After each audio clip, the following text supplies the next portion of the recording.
Not every girl likes to swallow my load. People whose first relationship was very long-term, what weird thing did you believe was normal until you started seeing other people? Hey ho, my bro is back. So glad you can join me for another story time. It's been too long. Can you do your boy Andrew a favor and destroy the like button? It really helps the channel. If you do, I'll buy you a free lollipop. Enough sweet stuff, let's get into these stories. Your partner should actually make an effort to spend time with you. You shouldn't have to surprise them to spend any time with them. That some girls, in a relationship, don't like to kiss as often as others. I'm just talking about pecks, when IGF gets home etc. I always enjoyed a hello kiss, but I guess some girls don't. I would lick the side of my first girlfriend's face like a dog, and she loved it. My second girlfriend slapped me when I tried it. She made me believe the old TV tropes of women never wanting sex. I had to work my ass off to get her to give me some action. The next girl I had was just ducking, amazed that I didn't just ask for it when I wanted it. The bewildered look on her face when she finally asked, "You realize I'm horny too, right?" People's love languages are all different. It's especially jarring when you have a lot of experience doing things a certain way and then finding out that isn't what somebody else needs.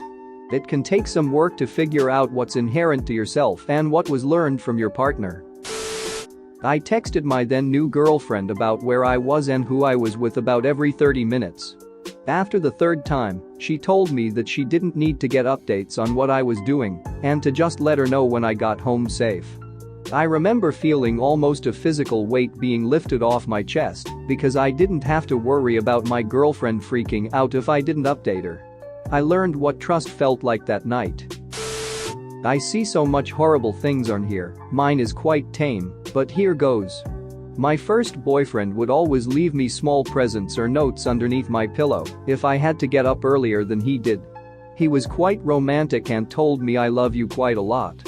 When I got a new boyfriend, I caught myself looking underneath my pillow for at least a month, 2 months in, just out of habit.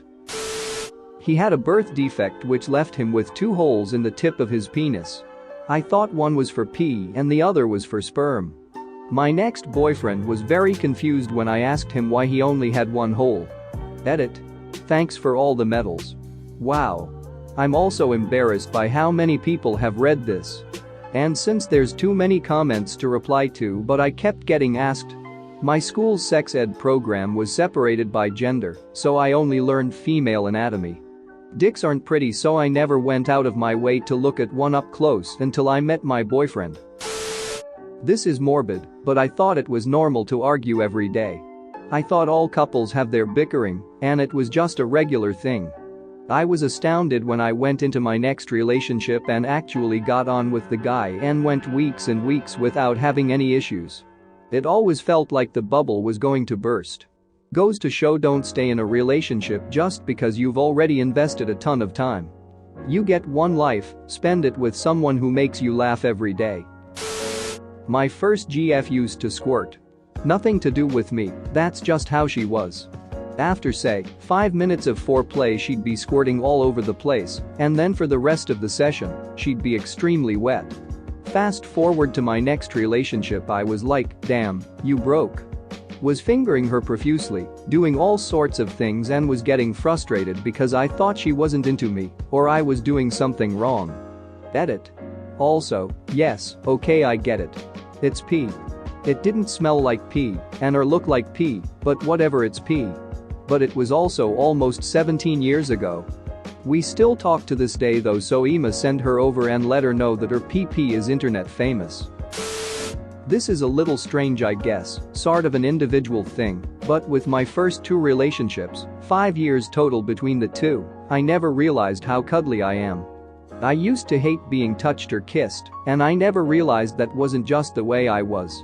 I even thought I might be asexual, but deep down I knew that wasn't the case. My fiancé used to be the same way, but when we met, somehow things just clicked into place. Being cowed into an open arrangement equals normal. Him introducing me to friends while hanging out or going to parties, and then him telling me later in the evening after the ice had broken that they were actually the girls he was ducking. Capitulating to his insistence that we continued to hang out even though I was uncomfortable with knowing this new information. Equals normal. Him making unwelcome and uncomfortable comments to other women I was friends with in front of me to attempt to orchestrate threesomes that I was not okay with. Equals normal. If you love me, you'll chase after me. Equals normal. If you love me, you'll leave FaceTime up at all times so I can see what's going on in your dorm. Equals normal. If you love me, you will not show any sad or mad emotion because it ruins my mood. Equals normal. Psychological abuse. I have a physical reaction now when my current partners are nice to me when I do something he would have berated me for hours and locked me in my room for. Like, I get a panic attack because my partners are nice to me when I drop a glass, or got laid off, or forgot to unload the dishwasher. And then they don't bring it up every time they're irritated with me. My ex was still yelling at me 14 years later for crap I did when we first started dating, crap like I forgot to pick up his laundry from the floor or bought the wrong brand of bacon. At the end there, the lectures lasted hours as he recounted 14 years of offenses. My current partners? They don't throw crap in my face that I did the day before. The dissonance is crazy. I knew the other abuse wasn't normal, but my stepdad is the same way with my mom, so I had no idea, I just thought it's how men are. Actually thinking about the future was a big thing. Since we got together in high school, there always seemed to be this idea in the back of my head that this was going to end eventually, and because of that I never really looked at anything like a future together. When we graduated, it was just too comfortable to break up, and even though things were fine enough to stay, it was a drag that never ended because I just never really thought of them as the person I wanted to be with forever.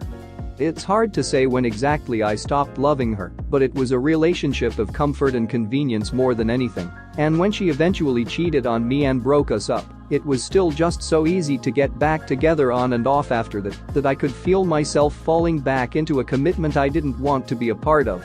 Now it's wild to actually think about a future with my partner. I genuinely look forward to stuff like maybe living together or getting married and seeing the world and all that romantic stuff. Before, everything was more or less convenient, but I had no idea how great it was to actually look forward to potential life events with someone else. It wasn't super long term, only about a year, but when you're in high school that's fairly long term. My ex was a very clingy dude, sweet, but would follow me around every social gathering and get jealous of me spending time with my friends. When I started dating the guy who is now my husband, I remember looking around at a party early on of mostly my friends that he hadn't met before and I couldn't find him. I asked someone where he was and he was out by the fire with a group of people chatting and hanging out. I was astonished that we could just go our separate ways in a social setting, and that was totally fine. We didn't have to be attached at the hip the whole time. Edit. When I say he would follow me around, I literally mean he never left my side. And these were parties and things where he knew everyone as well. At one point my friend was upset, so I went into a bedroom with her and another friend to talk to her, and within 5 minutes he came into the room, and even though this was obviously private, he just stood in there. And I did tell him multiple times that we didn't constantly have to be beside each other. If you and your partner like to hang out at parties, that's fine, but it was suffocating to me. He was jealous of my friends and complained when I would make plans with them. Honestly, we were young, and he's probably a totally fine dude now. We were just not right together.